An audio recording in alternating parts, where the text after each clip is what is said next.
Hi, welcome to another episode of Hot Takes, and we're going to talk about the China problem again. Starmer has got a major problem now because he's opened his big gob and said something that is provably a lie. And it's going to haunt him. And it's generally taken now that this is going to be an issue that will break this parliament. This may well cause a general election. It's now that serious. The lies, the deceit, the deceptions, and more importantly, the denials.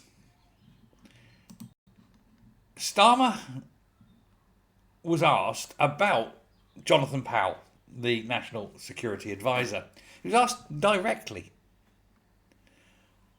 was Jonathan Powell involved in the collapse of the Chinese spies case? This was during a press conference in India, where he's off enjoying the local dance scene by all accounts.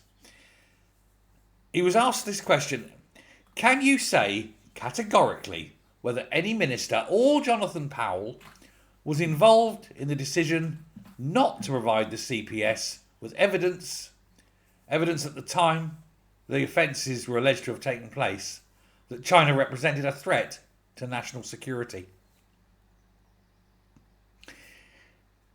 Listen to what Starmer replied.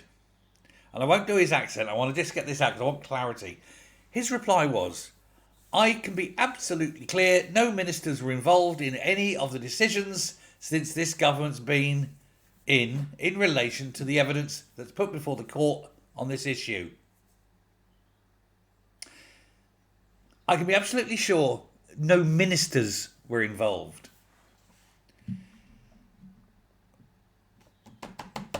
Powell is not a minister. He's a SPAD.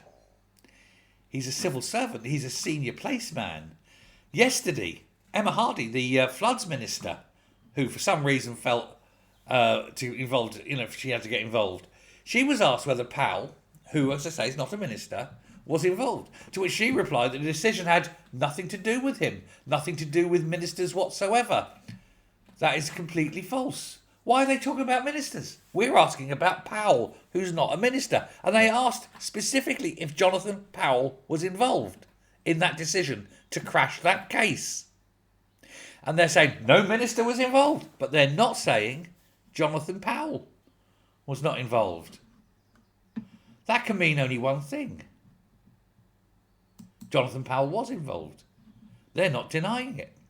And they're answering in such a way that they think we're stupid enough to think, oh, they've said no ministers are involved, and we know that Jonathan Powell's a minister now, don't we? He's not a minister. They're not denying his involvement. And why I say this is now the thing that will break him is because his line that no ministers were involved is bullshit. David Lammy shook hands with the Chinese counterparts, Wang Yi in Beijing.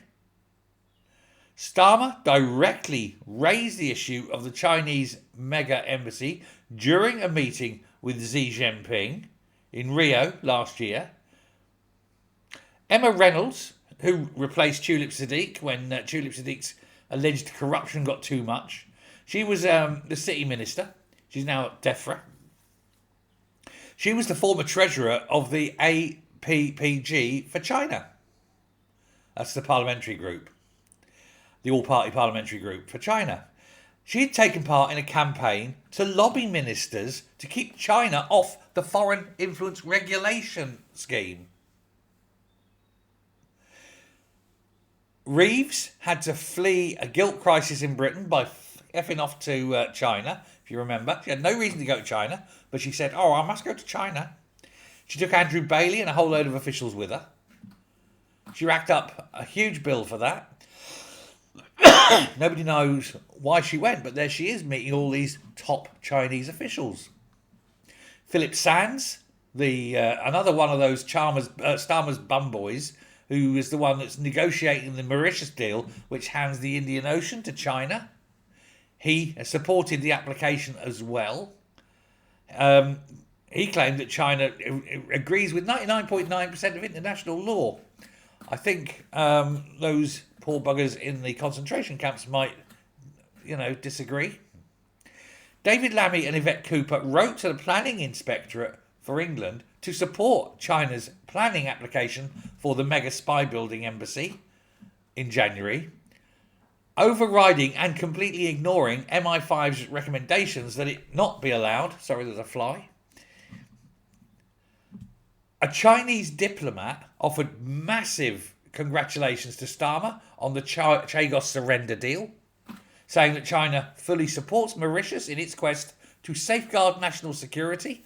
What the hell has Chagos got to do with Mauritius? Nobody can explain.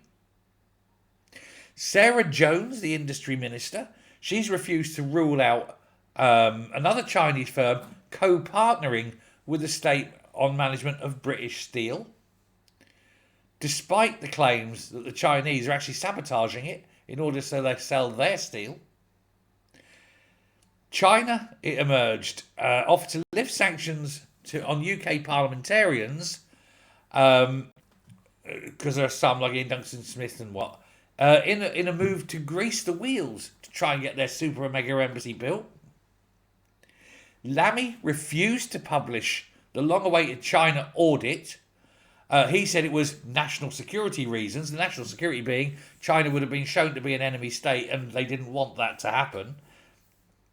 China was left off the top tier of new foreign influence registration schemes and instead was put on the lower political tier, which means only official lobbying on behalf of foreign power will be publicly tracked. And yet it's clear that that's not the correct place. And there's more on this story I'm going to come back to in a different video. The case against the two individuals, the two Christophers for spying, collapsed under Starmer's watch, and due to influence by people within the government. Again, that's going to be covered in a later video. Jonathan Powell was at a Whitehall meeting, saying China would not be classed as an enemy in submitted evidence, even though MI5's evidence said it should. The CPS pointed the finger at number 10. We've covered this for the spy case collapsing. The Director of Public Prosecutions himself said that Labour failed for more than a year to provide the evidence required that could have shown the accused spies were aligned to a hostile state. MI5 officials were also very keen for the prosecution to go ahead, with Powell being the one accused of blocking it. And therefore Powell is going... I tell you, Powell he's going to go. He's got to go. Powell also held a series of meetings, private meetings with figures close to and part of the Chinese Communist Party and its government and its senior military staff.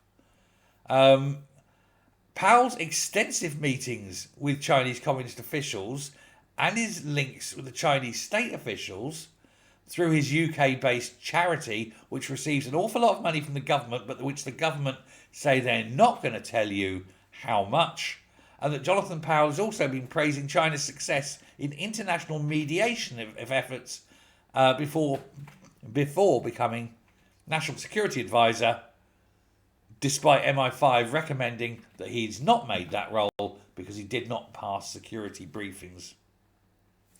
And they are saying the government are not involved. I'm calling bullshit. This government will collapse over this because they're all traitors. Thanks very much. Bye.